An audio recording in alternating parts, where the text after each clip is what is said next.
জীবনের শেষ প্রান্তে এসে যেখানে মানুষ একটু শান্তি, নিরাপত্তা আর মাথা গোঁজার নিশ্চিত আশ্রয়ের কথা চিন্তা করে, সেখানে তার দিন কাটছে খোলা আকাশের নিচে। রাস্তার ধারে পলিথিন, খড়কুটো আর ছেঁড়া কাপড় জোড়া দিয়ে বানানো একটি কুঁড়ে ঘরই এখন তার জীবনের একমাত্র ঠিকানা। স্ত্রী মারা যাওয়ার পর থেকে জীবনটা যেন পুরোপুরি বদলে গেছে তার। একসময় সংসার, আপনজন সবই ছিল, কিন্তু আজ তিনি একেবারেই একা। সন্তানরাও কেউ তার খোঁজ খবর নেয় না। জীবনের এই শেষ সময়ে এসে নিজের সন্তানদের এমন অবহেলা তার হৃদয়ে গভীর ক্ষত তৈরি করেছে। ছেলের নাম হচ্ছে রমজান, তার ছেলের নাম হচ্ছে মঞ্জু, তার ছেলের নাম হচ্ছে হাবিব। সে ঢাকায় শহরে ঘোরে, বাপ ঘড়ি দেখে না, বাপ না খেয়া পড়ছে কুড়ি ঘর। এদের ভালো হবে না, আমি খুবই কষ্ট করছি। 40টা বছর বড়িগাড়ি চালে, আর সঙ্গু হচ্ছে ন্যাংরা, চলতে পারে না, হাঁটতে পারে না, হার্ট অ্যাটাক, প্রেশার, বেদনা, না খেয়া থাকি। ঝড় বৃষ্টি, শীত গ্রীষ্ম উপেক্ষা করে দীর্ঘ 5 বছর ধরে মানবেতর জীবনযাপন করছেন নীলফামারী সদর উপজেলার কুন্দুপুকুর ইউনিয়নের 12ঘরিয়া গ্রামের বৃদ্ধ লুৎফর রহমান। নেই বিদ্যুতের আলো, নেই দুবেলা খাবারের নিশ্চয়তা, নেই কোনো নিরাপদ আশ্রয়।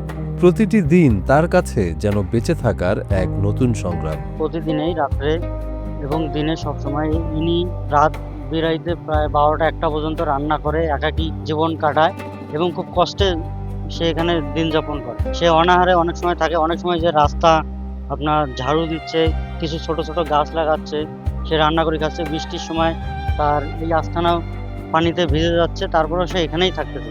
গৃহহীন হয়ে প্রায় 5 বছর ধরে পথে পথে ঘুরে বেড়াচ্ছেন তিনি। মাথা গোঁজার ঠাঁই না পেয়ে একসময় নটখানা কুষ্ঠ হাসপাতালের স্টাফ কোয়ার্টারের একটি পরিত্যক্ত ভবনে আশ্রয় নিয়েছিলেন, কিন্তু সেখানেও বেশি দিন থাকতে পারেননি। নানা কারণে সেই আশ্রয়ে ছেড়ে চলে যেতে হয় তাকে। গোলমাজিতে রাগ করছে, আর ওখান থেকে তারপরে এলাম ডেনিসে থাকলাম 5 বছর। পুলিশের ঘর, বাড়িঘর ভাঙিয়ে দিয়েছে, কাঠিকুটি বাড়িয়ে দিয়েছে। 4 বছর এখানে থাকলাম কাঠিকুটি নিয়ে।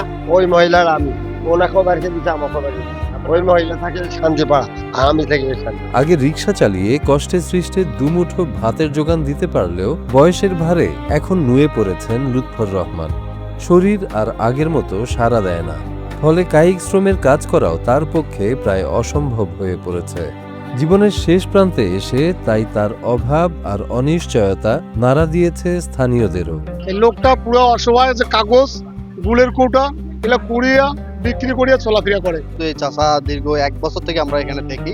উনি আগে রিক্সা চালাইতো, আর বর্তমানে ওনার 3 ছেলে কিন্তু ঢাকায় থাকে। তারা কি করে জানে না, এবং তাদের যে ছেলে মেয়ে আছে তারা কোনো খোঁজ খবর নেয় না। বিভিন্ন সময় বিভিন্ন বাড়িতে এবং বিভিন্ন মানুষের কাছে হাত পেতে কিন্তু তিনি জীবন নির্বাহ করে এবং খুব অসহায়। এই ঝুপড়ি ঘরটির অবস্থান হাইওয়ের একেবারে পাশে হওয়ায় প্রতিটি মুহূর্তই ঝুঁকির মধ্যে কাটছে তার। দিনরাত দ্রুতগতির যানবাহনের শব্দের মধ্যেই বসবাস করতে হয় তাকে। যে কোনো সময় দুর্ঘটনা বা অন্য কোনো অনাকাঙ্ক্ষিত ঘটনার আশঙ্কা নিয়েই সেখানে দিন পার করছেন এই অসহায় বৃদ্ধ। রাস্তার পাশে আছে, অনেক দুর্ঘটনামূলক জায়গা আছে, যে কোনো সময় রাস্তা পারাপার করে। এটা হাইওয়ে একটা রোড, অনেক সময় অনেক ট্রাক চলাচল করে, যে কোনো সময় ওনার দুর্ঘটনা হতে পারে। জীবনের শেষ বয়সে এসে মাথা গোঁজার একটি নিরাপদ আশ্রয়, দুবেলা খাবার আর ন্যূনতম চিকিৎসা সেবার আশায় দিন গুনছেন লুৎফর রহমান।